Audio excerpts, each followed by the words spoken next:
उधर दिल्ली और चंडीगढ़ के विच भी भूचाल के झटके महसूस किए गए। उत्तर भारत के विच झटके 2 मिनट लिए महसूस किए गए। हरियाणा विच भी इसका असर देखने को मिला। इस तो इलावा उत्तर प्रदेश और बिहार विच भी झटके महसूस किए गए।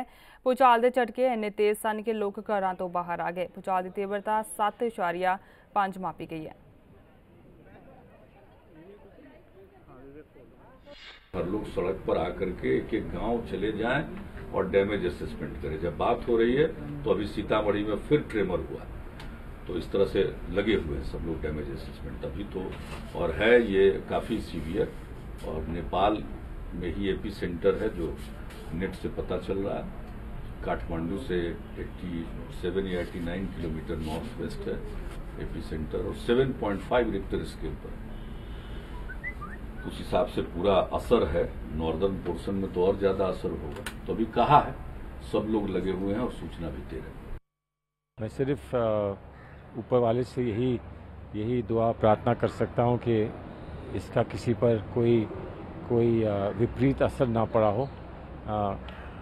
सारी बिल्डिंग्स ऐसी मजबूत नहीं होती जैसे ये बिल्डिंग है। कुछ लोगों के घर कमज़ोर होते हैं, खुद बना लेते हैं, तो इसलिए इसका ऐसा किसी पर जान माल का नुकसान ना हो, ऐसी मेरी प्रार्थना है। भूकंप का प्रभाव दिल्ली में भी महसूस हुआ और प्रधानमंत्री जी ने तुरंत जो डिजास्टर मैनेजमेंट की जितनी टीमें हैं उसको स्टैंड बाई में कर दिया है। और मुझे लगता है कि जिस तरह से प्रधानमंत्री जी से बात हुई, मिनट टू मिनट पूरे भूकंप के पश्चात जो स्थिति उत्पन्न हुआ है, प्रधानमंत्री जी स्वयं अपने कार्यालय से मॉनिटर कर रहे हैं। संभव सहयोग जो राज्यों को भेजा जाना चाहिए, बिहार को भेजा जाना चाहिए या देश के किसी भी भाग में भूकंप के प्रभाव से जो कुछ भी हो, देश के प्रधानमंत्री स्वयं मॉनिटर कर रहे हैं।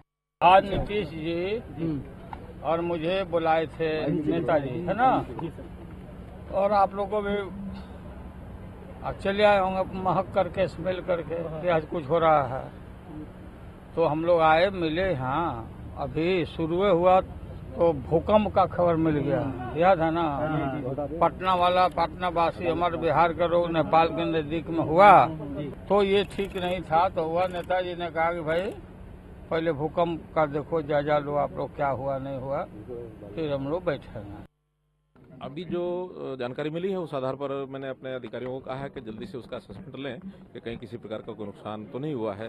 झटके महसूस किए गए हैं, लेकिन अभी तक कोई नुकसान की जानकारी में मिले नहीं है। पहले से ही नॉर्म्स काफ़ी हमने तय किए हुए हैं, और फिर भी जैसे नई ताज़ा परिस्थिति है, इसमें उन नॉर्म्स के अंदर किसी प्रकार का कोई सुझाव मिलेगा या कोई आवश्यकता महसूस होगी तो हम निश्चित रूप से बात करेंगे। खबरां दी दुनिया विच आओ, साडे नाल कदे भी किते भी जुड़ो। आपां मिलांगे फेसबुक ते, असीं दिखांगे यूट्यूब ते, सानू फॉलो करो ट्विटर ते। खबरां नाल जुड़े रहो दिन रात।